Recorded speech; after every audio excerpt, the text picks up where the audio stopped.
Hello and welcome to our YouTube channel study possible. My name is सुमन।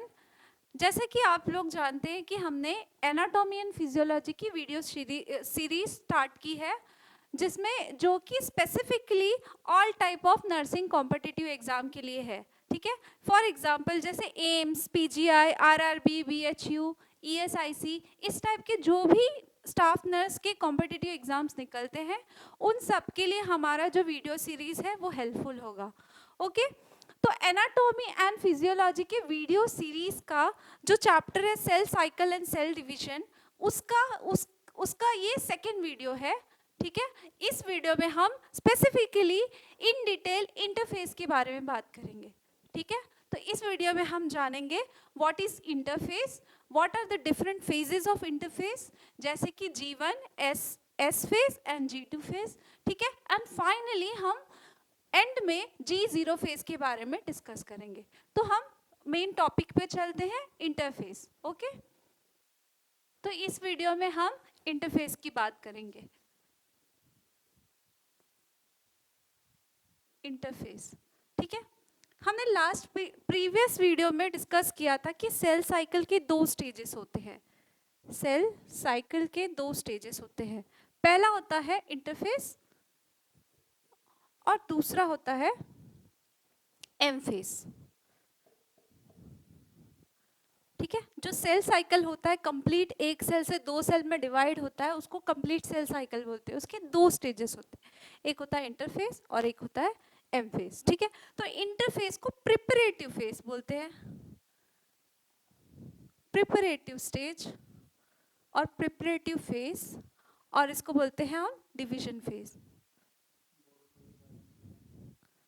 ठीक है, अब जो ये इंटरफेस है ये प्रिपरेटिव फेज कहलाता है। क्यों प्रिपरेटिव फेज कहलाता है?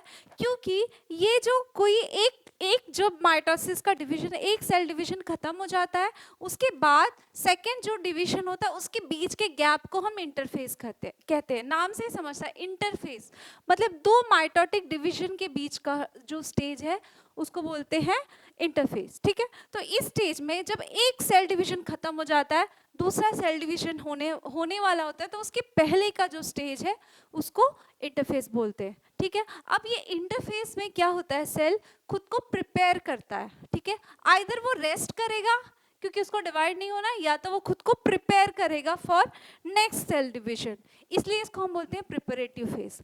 ठीक है, हम लोग जानते हैं कि कोई भी हम काम कर रहे हैं, जैसे कि एग्ज़ाम की प्रिपरेशन में ज़्यादा टाइम लगता है। एग्ज़ाम तो एक दो घंटे में ही ख़त्म हो जाता है। ठीक है, या कुकिंग कर रहे हैं तो पहले प्रिपरेशन में ज़्यादा टाइम लगता है। तो सेम मैनर में जो सेल डिवीजन का जो ये प्रिपरेटिव फेज होता है, ये सबसे लेंदी स्टेज होता है। ठीक है, जो ओवरऑल सेल साइकिल का ऑलमोस्ट 95% जो ड्यूरेशन है वो इंटरफेस में लगता है।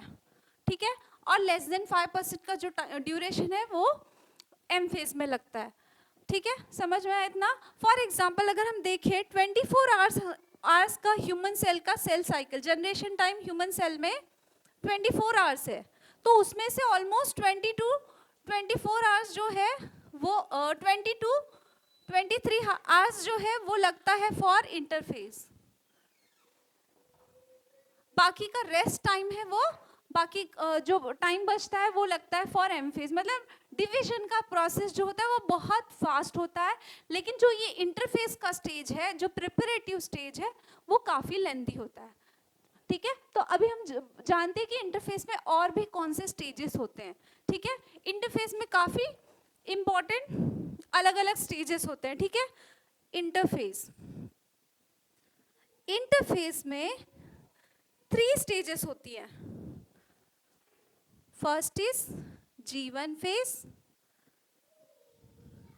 second is S phase, and third one is G2 phase. ठीक है, first one is G1 phase. G1 phase मतलब gap one phase. S phase is synthesis phase. ठीक है, and G2 phase is gap 2 phase. Gap 2 phase. ठीक है. G1 phase is gap 1 phase, S phase is synthesis phase and G2 phase is gap 2 phase. ये तीन stages होती है interface की.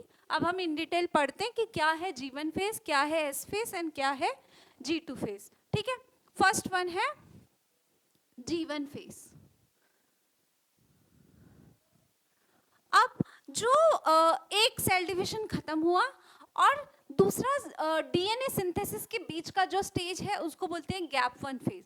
ठीक है. मतलब अभी एक सेल ने एक बार सेल डिवाइड हो चुका है, एक बार सेल डिवीजन हो चुका है, तो जो न्यू सेल बना है वो अगले सेल डिवीजन के लिए जब प्रिपेयर हो रहा है तो क्या होता है कि जो जब सेल का प्रिपरेशन होना है, मतलब सेल हमने डिस्कस किया था कि सेल साइकिल में बहुत सारे सीक्वेंस ऑफ इवेंट्स होते हैं. जैसे कि सारे जब दो सेल बन रहे हैं तो उसके सारे कंपोनेंट डुप्लीकेट होने चाहिए. Most important thing is genome. Genome में सारे फंक्शन कोडेड है तो प्रॉपरली जीनोम एग्जैक्टली कॉपी होना चाहिए. राइट. तो जीनोम इसमें प्रिपरेटिव स्टेजेस में क्या होता है, जीनोम कॉपी होता है, अदर कंपोनेंट कॉपी होते हैं और क्या होता है, equal distribution of all the component. ठीक है. ये तीन स्टेजेस होते हैं. तो वो ये जो गैप 1 फेज है, गैप 1 फेज कौन सा स्टेज है, अभी जब माइटोटिक डिवीजन हो जाता है तो उसके बाद का स्टेज, और जो डीएनए सिंथेसिस, जीनोम सिंथेसिस होता है, जीनोम डुप्लीकेशन होता है, उसके बीच के जो गैप होता है उसको गैप 1 फेज बोलते हैं. ठीक है. या G1 फेज बोलते हैं. ठीक है. बिफोर, आफ्टर माइटोटिक डिविजन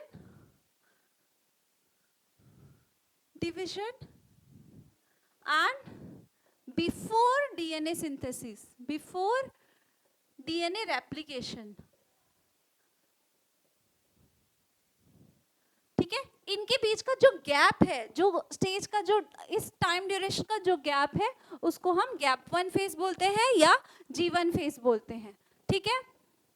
अब इसमें क्या होता है, गैप 1 फेज में क्या होता है, अब सेल क्या करे, खुद को प्रिपेयर करेगा ना. प्रिपेयर कैसे करेगा, वो बहुत मेटाबॉलिकली एक्टिव होगा, वो सारे जो सिंथेसिस है वो प्रोसेस फास्ट करेगा, सेल की साइज बढ़ेगी. ठीक है. तो ये सब G1 फेज में होता है. क्या होगा इसमें, सेल मेटाबॉलिकली एक्टिव होगा क्योंकि सेल डिवीजन करना है, उसको अपना प्रोसेस फास्ट करना होगा. ठीक है. दूसरा क्या होगा, साइज इंक्रीज होगी, साइज इंक्रीजेस. थर्ड क्या होगा, जो सेल ऑर्गेनेल्स है वो डुप्लीकेट होंगे. ठीक है. Cell organelles duplication. क्यों डुप्लीकेट होंगे, क्योंकि दो डॉटर सेल्स बनने हैं, दो डॉटर सेल में ये कंपोनेंट ट्रांसफर होने चाहिए. ठीक है. तो गैप 1 फेज में क्या हो रहा है, गैप 1 फेज क्या है, एक माइटोटिक डिवीजन और दूसरा जो डीएनए सिंथेसिस का प्रोसेस है उसके बीच में जो डिफरेंस है, जो गैप है, उसको हम बोलेंगे गैप 1 फेज. एंड इसमें क्या क्या प्रोसेस होता है, तो सेल जो होता है वो हाईली मेटाबॉलिकली एक्टिव होता है. दूसरा, सेल की साइज इंक्रीज होती है. क्यों, जब सारे कंपोनेंट जब डबल होंगे तो उसको एकोमोडेट करना है सेल को, तो सेल की साइज बढ़ेगी. तीसरा क्या होगा, सेल ऑर्गेनेल्स जो है उसके जो सेल के कंपोनेंट है वो डबल होंगे. ठीक है. Second one is G2 phase, sorry S phase. ये सीक्वेंस में प्रोसेस है. ठीक है. पहला होगा G1 फेज, उसके बाद होगा S फेज. ठीक है. जैसे हमने बात किया था कि ये डीएनए रेप्लिकेशन के पहले का स्टेज है, तो इसका मीनिंग क्या है, एस फेज में क्या होगा, डीएनए रेप्लिकेशन होगा. तो ये एस फेज को हम कहते हैं सिंथेसिस फेज. Synthesis phase. क्यों सिंथेसिस फेज बोलते हैं, क्योंकि यहाँ पे क्या होता है, डीएनए रेप्लिकेशन होता है. क्या होता है, डीएनए रेप्लिकेशन. इसका मतलब क्या है, जो जीनोम है वो डुप्लीकेट होता है. ठीक है. मतलब जो भी डीएनए कंटेंट है, जो भी जीनोम कंटेंट है उसके दो सेट हो जाएंगे. ठीक है. सो मतलब डुप्लीकेशन ऑफ जीनोम. ठीक है। फॉर एग्जाम्पल अगर डीएनए का कंटेंट पहले 2C रहेगा, मान लो हम 2C एक नंबर देते हैं। क्यों 2C बोल रहे हैं? क्योंकि हर एक क्रोमोसोम 2 सेट में होता है ना, इसलिए हमने 2C नाम लिखा है। ठीक है, मान लो अगर डीएनए का कंटेंट है पहले 2C रहेगा, लेकिन जब एस फेज में आएगा तो वो 4C हो जाएगा, मतलब डीएनए डबल हो जाएगा। ठीक है, डीएनए 4C हो जाएगा, लेकिन जो क्रोमोसोम नंबर है वो चेंज नहीं होंगे। ठीक है, जो क्रोमोसोम नंबर है, क्रोमोसोम जो है, क्रोमोसोम के नंबर सेम होंगे। मतलब अगर ये डाइप्लॉइड सेल है तो ये आफ्टर सिंथेसिस ऑफ डीएनए भी ये डाइप्लॉइड ही रहेगा, 2n ही रहेगा, डाइप्लॉइड रहेगा। Means chromosome number remain same. ठीक है, क्रोमोसोम नंबर रिमेन सेम। इसके बारे में और डिटेल में हम जानते हैं। ठीक है,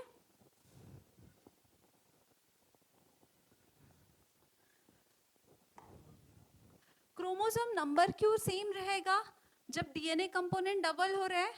इसका क्या रीजन है तो वो हम समझते हैं। ठीक है, नॉर्मली अगर हम क्रोमोसोम का स्ट्रक्चर देखें, पहले तो हम जानते हैं कि 46 क्रोमोसोम्स होते हैं ह्यूमन में।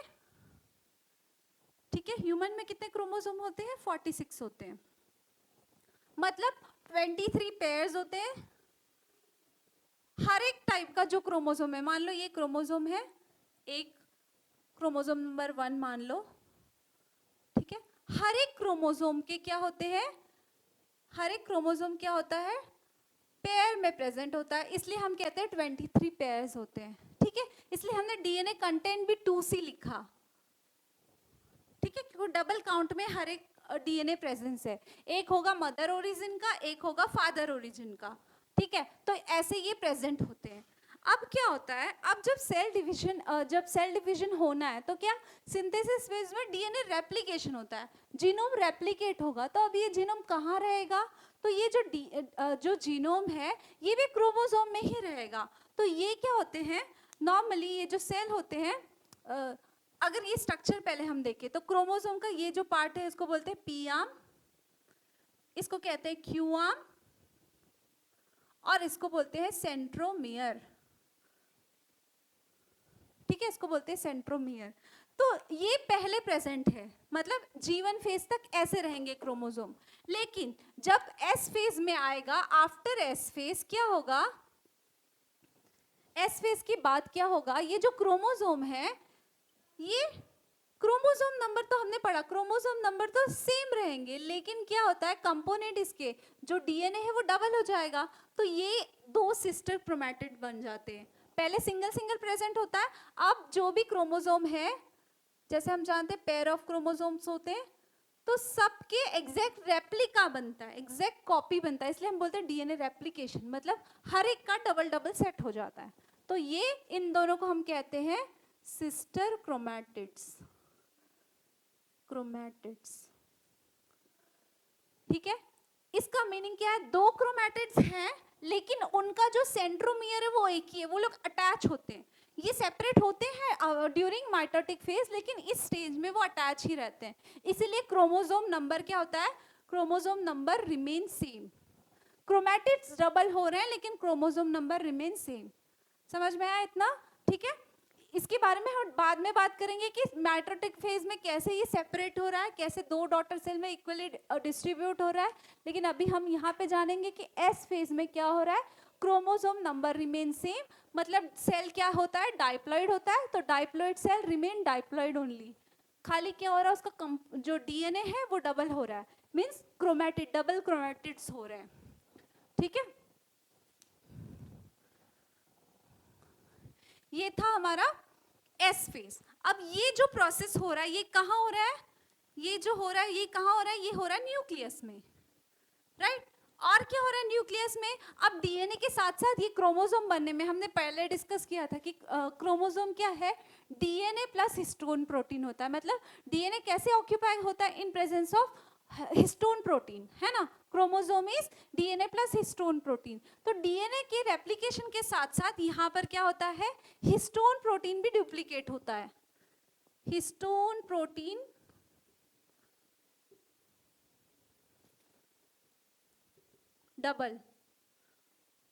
डबल क्वांटिटी में हो जाता है, ठीक है, double quantity of histone protein हो जाता है, ठीक है। अब इसके साथ साथ क्या होता है, ये तो हुआ न्यूक्लियस में। अब साइटोप्लाज्म में क्या होता है, साइटोप्लाज्म में जो सेंट्रियोल है, सेंट्रियोल, ठीक है, बहुत ही इंपॉर्टेंट ऑर्गेनल है जो डीएनए जो माइटोसिस और मियोसिस में बहुत हेल्पफुल होता है, मतलब सेल डिवीजन में यही पोल क्रिएट करता है फॉर डिवीजन ऑफ क्रोमोसोम, ठीक है। तो ये जो सेंट्रियोल्स है ये डुप्लीकेट होता है, ठीक है। तो सिंथेसिस फेज इसलिए बोला क्योंकि काफी इंपॉर्टेंट फेज है, इसमें काफी चीजें जो इंपॉर्टेंट है फॉर सेल डिवीजन वो सिंथेसाइज हो रही है, जैसे कि डीएनए रेप्लिकेशन, मतलब डीएनए सिंथेसाइज हो रहा है, रेप्लिकेट हो रहा है, राइट, डबल जीनोम कंटेंट हो रहा है। उसके बाद क्या हो रहा है, हिस्टोन प्रोटीन डबल हो रहा है, ठीक है। उसके बाद फाइनली क्या हो रहा है, सेंट्रियोल डुप्लीकेट्स हो रहा है। समझ में आया इतना? Next is G2 phase, third is G2 phase, मतलब gap two phase, gap two phase, ठीक है। अब इस केस में क्या हो रहा है, अब ये कौन सा स्टेज है, सिंथेसाइज हो गया। अब और एक और इंपॉर्टेंट बात याद रखो, अगर सेल है, कोई भी सेल जीवन फेज में रहेगा तो वो रह सकता, मतलब वो सेल डिवीजन हो भी सकता है, नहीं भी हो सकता है, लेकिन एक बार सेल ने डीएनए सिंथेसाइज कर दिया, मतलब वो एस फेज में चला गया, तो उसको माइटोटिक डिवीजन करना ही है, मतलब सेल को डिवाइड होना ही है। एस फेज में जाने के बाद वो रिवर्ट नहीं हो सकता, ठीक है। तो हमेशा एस फेज क्या होता है, एस फेज में सेल ने अगर एंट्री किया तो उसको डिवाइड होना ही है, ठीक है। अब गैप टू फेज क्या है, गैप टू फेज है जो माइटोटिक डिवीजन है उसके पहले का स्टेज है। ये अब डीएनए सिंथेसाइज हो चुका है, सब सारे जो कंपोनेंट है वो सिंथेसाइज हो चुका है, तो यहाँ क्या होगा, प्रोटीन सिंथेसिस होता है, प्रोटीन सिंथेसिस। कौन से प्रोटीन सिंथेसाइज होंगे, जो कि माइटोटिक डिवीजन के लिए इंपॉर्टेंट है, ठीक है।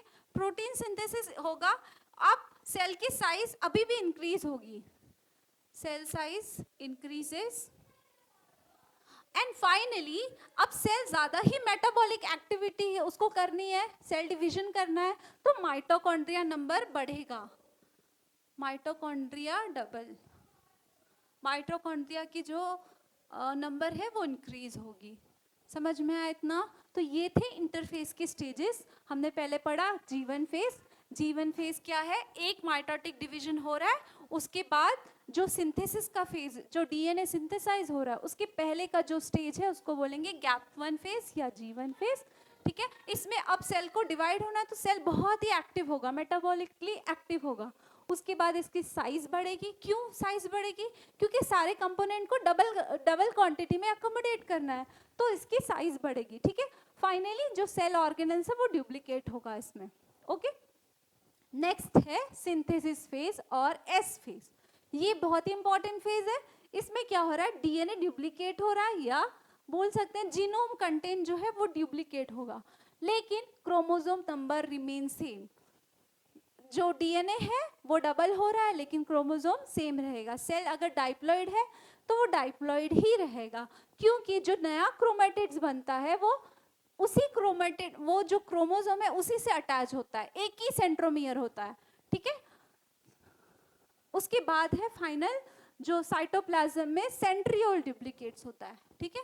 सेंट्रियोल ये क्या होता है, ये दो पोल तैयार करता है for division of this chromatids, ये हम डिस्कस करेंगे इन डिटेल डिवीजन के टाइम पे, ठीक है। फाइनल है G2 फेज या गैप टू फेज। अब सेल तो रेडी हो गया फॉर डिवीजन, मतलब एस फेज में चला गया, मतलब उसको डिवाइड होना ही है, तो अब माइटोसिस के लिए जो भी उसको प्रोटीन्स रिक्वायर्ड है वो फटाफट सिंथेसाइज करेगा, ठीक है। और फिर बाद में सेल, उसकी सेल साइज भी बढ़ेगी और माइटोटिक कंटेंट भी डबल होंगे, क्योंकि ये सारे प्रोसेस के लिए उसको एनर्जी की जरूरत होगी, क्योंकि फास्ट मेटाबॉलिक एक्टिविटी करनी है, ठीक है। तो इतना था अबाउट इंटरफेस। अब इसके अलावा एक और स्टेज होता है जो हम अभी डिस्कस करेंगे। जब कभी भी बहुत सारे सेल्स ऐसे होते हैं, जो ऑलमोस्ट सारे ही सेल ऐसे होते हैं कि जो हमेशा क्या होते हैं, वो डिवाइड नहीं होते, ठीक है, ओकेजनली डिवाइड होते हैं, राइट। अगर कोई सेल डैमेज हुआ हो या फिर कोई सेल डेथ हुई हो, उस केस में खाली डिवीजन करते हैं, ठीक है। तो जब सेल को जब डिवाइड नहीं होना, तो वो क्या करता है, जब एक माइटोटिक डिवीजन खत्म हो गया, तो मान लो सेल को डिवाइड नहीं होना, तो सेल को अगर डिवाइड नहीं होना तो वो क्या करेगा, जीवन फेज से वो स्विच हो जाएगा, स्विच टू G0 फेज, ठीक है। अगर सेल को मान लो जीवन फेज क्या है, एक डिवीजन खत्म हुआ, दूसरा डिवीजन होने वाला है, मतलब इंटरफेज का दूसरा डिवीजन का डीएनए सिंथेसाइज होने वाला, मतलब एस फेज कितना इंपॉर्टेंट है, हमने पहले ही पढ़ा था। अगर एस फेज में सेल चला गया तो उसको डिवाइड होना ही है, तो एस फेज के पहले ही वो डिसाइड करता है कि उसको डिवाइड होना है कि नहीं होना है। अगर उसको डिवाइड होना है तो जीवन फेज से फिर कहाँ जाएगा, एस फेज में जाएगा। अगर उसको नहीं डिवाइड होना है तो वो जीवन फेज से कहाँ चला जाएगा, G0 फेज में चला जाएगा। इसका मतलब रेस्टिंग फेज, और you can say dormant stage, या फिर इसको बोल सकते हैं क्वीसेंट स्टेज। इसका मीनिंग क्या है, इन सब का मीनिंग क्या है कि इसमें जो सेल डिवीजन है वो इनएक्टिव है। क्या है ये, इनएक्टिव है। मतलब ये ऐसा नहीं कि मेटाबॉलिकली एक्टिव नहीं है, मेटाबॉलिकली तो ये एक्टिव है, लेकिन ये जो डिवीजन के अगर टर्म्स में हम देखें तो डिवीजन के लिए ये इनएक्टिव है।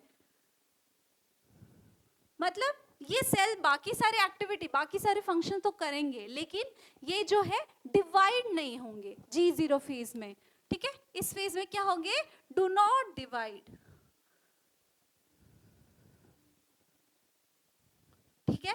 इसीलिए हम डिवीजन के टर्म्स में इसको बोलते हैं रेस्टिंग फेज या डोरमेंट स्टेज या क्वीसेंट स्टेज, क्योंकि ये इस स्टेज में क्या हो रहा है, बाकी सारे फंक्शन जो इसका फंक्शन है वो तो कर रहा है, लेकिन ये डिवाइड नहीं हो रहा है, ठीक है। तो इसको हम कहेंगे G0 फेज, ओके। नॉर्मली जो भी हम देखते हैं, फॉर एग्जांपल बहुत सारे सेल्स होते हैं कि जो डिवाइड नहीं होते, कभी भी डिवाइड नहीं होते। फॉर एग्जांपल हार्ट सेल और नर्व सेल्स, ये हमेशा G0 स्टेज में रहते हैं, ठीक है, क्योंकि इन्हें डिवाइड नहीं होना, तो ये हमेशा G0 स्टेज में रहते हैं, ठीक है। ये क्वेश्चन वाइज इंपॉर्टेंट हो सकता है, ठीक है। G0 स्टेज में हमेशा G0 स्टेज बोल दो या क्वीसेंट स्टेज बोल दो या डोरमेंट स्टेज बोल दो या रेस्टिंग स्टेज बोल दो, ठीक है, सब एक ही है। मतलब इस स्टेज में सेल को डिवाइड नहीं होना है, ओके। अब बहुत सारे जो सेल्स, बाकी मोस्ट ऑफ द सेल्स जो होते हैं, जैसे कि हमने डिस्कस किया कि वो हमेशा डिवाइड नहीं होते, ओकेजनली डिवाइड होते हैं, राइट। तो वो हमेशा जब डिवाइड नहीं होना तो जीवन से वो G0 में चले जाते हैं फेज में। अब जब उनको सिग्नल मिलता है कि उनको डिवाइड होना है, उनको कोई इंडिकेशन मिलता है कि सेल को डिवाइड होना है, तो जो G0 स्टेज से वो वापस से जीवन स्टेज में स्विच हो जाते हैं, ठीक है। तो इसलिए हम G0 फेज को रिवर्सिबल स्टेज बोलते हैं, रिवर्सिबल स्टेज, ठीक है। रिवर्स G0 स्टेज क्या है, रिवर्सिबल स्टेज है।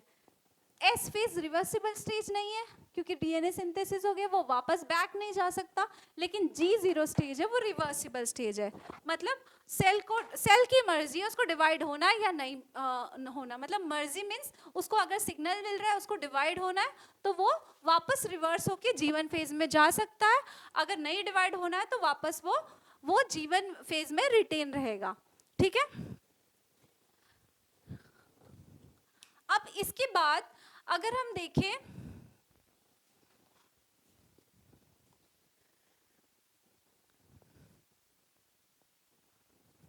अगर हमको ये सब सारा जो प्रोसेस को रिप्रेजेंट करना है तो एक डायग्रामेटिक रिप्रेजेंटेशन है सेल साइकिल का, उसको हम डिस्कस करते हैं पहले, ठीक है। एक डायग्रामेटिक रिप्रेजेंटेशन है, जैसे कि हमने कहा कि interface almost 95% of time duration लेता है, ठीक है। तो ये हम सेल साइकिल को रिप्रेजेंट करेंगे बाय डायग्राम, ठीक है। तो इसमें सबसे 1/4 टाइम जो होता है, 1/4 टाइम वो रहेगा हमारा फॉर एम फेज, ठीक है। बाकी ये पूरा टाइम जो है वो होगा इंटरफेस का, यहां लिख देती हूं मैं इंटरफेस, ठीक है। ये टोटल जो टाइम है वो किसका टाइम है, इंटरफेस का टाइम है, ठीक है। तो जो ये जो टाइम ड्यूरेशन है इसको 3 में डिवाइड कर लेते हैं, क्योंकि हमने देखा कि इंटरफेस के कितने स्टेजेस होते हैं, 3 स्टेजेस होते हैं। तो पहला है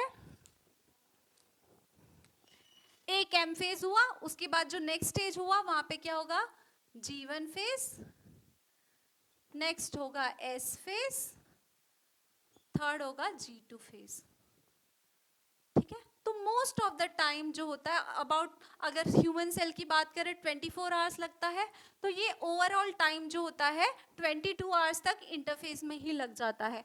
1 to 2 आवर्स सिर्फ एम फेज के लिए लगता है, ठीक है। अब यहाँ पे क्या होता है, एम फेज के बाद 2 सेल बन जाते हैं, राइट। एम फेज कंप्लीट होने के बाद सेल 2 सेल में कन्वर्ट हो जाते हैं, ठीक है। अब एक और हम इसमें रिप्रेजेंट करेंगे कि G1 फेज के बाद सेल जो होता है, जो सेल होता है वो किस में जा सकता है, G0 स्टेज में भी जा सकता है, ठीक है। मतलब ये जो साइकिल है ये कंप्लीट सेल साइकिल है, पहला एम फेज होगा, फिर G1 फेज होगा, एस फेज होगा, G2 फेज होगा, फिर से एम फेज होगा। तो इसके बाद अगर सेल को एक बार एम फेज हो गया, इसके बाद सेल को अगर डिवाइड नहीं होना तो वो G1 फेज से स्विच होके G0 स्टेज में चला जाता है, ठीक है। इतना क्लियर हुआ। तो ये था अबाउट सेल साइकिल। अब इसमें जो टाइम ड्यूरेशन है, हमने बोला था कि ह्यूमन सेल्स में नॉर्मली 24 आवर्स लगता है सेल डिवीजन को, ठीक है। 24 आवर्स में 1 to 2 आवर्स माइटोटिक डिवीजन के लिए लगते हैं, बाकी सारा टाइम इसमें जाता है, किसमें, G1, S and G2 phase में, ठीक है। तो most of the time 9 to 11 hours जो है वो G1 फेज में जाता है, ठीक है। 9 to 11 आवर्स जो है G1 फेज में जाता है, 8 to 9 आवर्स S फेज में जाता है, एंड 4 to 5 आवर्स जो है G2 फेज में जाता है, ठीक है। जो टोटल टाइम है, टोटल टाइम का 95%, 3/4 पार्ट किस में होता है, इंटरफेस में जाता है। तो उसमें से अगर हम 24 आवर्स में देखें तो 9 to 11 आवर्स G1 फेज के लिए लगता है, 8 to 9 आवर्स S फेज के लिए लगता है, और G2 फेज के लिए 4 to 5 आवर्स लगते हैं। फाइनली जब जो एक्चुअली डिवीजन है वो बहुत फास्ट होता है, 1 to 2 आवर्स लगते हैं, ठीक है। So that's it for today. आगे हम माइटोटिक डिवीजन के बारे में न्यू वीडियो बनाएंगे, ठीक है। तो इस वीडियो में बस इतना ही। Please subscribe to our channel and press the bell icon, ताकि सारी वीडियोस जो है आपको टाइम से मिलती रहे, और लाइक शेयर एंड कमेंट करना ना भूलें, ताकि जो भी स्टाफ नर्स कॉम्पिटिटिव एग्जाम के लिए जो भी स्टूडेंट प्रिपेयर कर रहे हैं उन तक हमारी सारी वीडियो टाइम से पहुँचे, ठीक है। उन सबको भी इसका फ़ायदा मिले। Thank you.